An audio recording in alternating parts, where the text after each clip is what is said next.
Akala ko weekend pahinga. Dagdag workload pala. Alam nyo ba yung feeling na Friday na? Yung tipong last subject na, tapos paglabas mo ng room, feeling mo, malaya ka na? At sasabihin mo pa sa sarili mo na, yes, sa wakas, makakatulog na ako. Yes, sa wakas, makakapagpahinga na ako. Yes, sa wakas, makakapag-healthy na ako.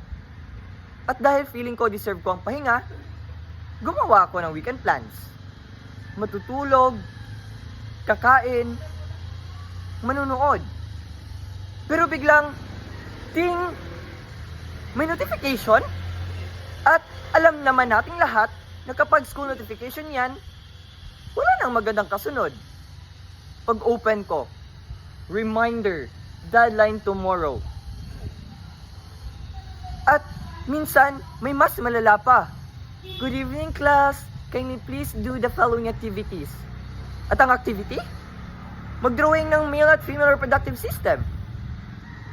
May pa-kindly pa. Noong isang linggo nga, sinabi ko sa sarili ko, today is self-care day. Wala akong aaralin, wala akong iisipin, magpapahinga ako. Kaya, pumunta ako ng 7-Eleven. Bumili ako ng snacks, humiga na ako sa kama, nag-open ako ng movie box kasi wala naman akong Netflix. Ngunit, may biglang nag-chat sa GC. Guys, may quiz ba tayo bukas sa ethics? At biglang nagkagulo na. Ha? May quiz ba? Ha? Totoo ba? Ha? Nakapag-review na kayo? Tapos may isang kaklase na nagsabi, wala pa akong review. Ngunit, alam naman natin lahat. Siya rin yung highest kinabukasan. At ako, imbis na manood ng series, nag-review na lang din. At alam niyo ba yung mas masakit? Kinabukasan, may notification na naman. Ting! Class, Tuesday na lang tayo magkikita. Tuesday? Sir, anong gagawin ko sa eyebags ko? Ipopostpone ko rin ba? Minsan, napaisip tuloy ako. Weekend pa ba ito?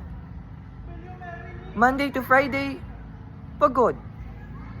Saturday to Sunday, wala, pagod rin. Parang love life lang. Akala mo siya na, lesson lang pala. Akala mo future na, future mong mabaliw pala. At parang weekend din, akala mo pahinga na, dagdag workload pala.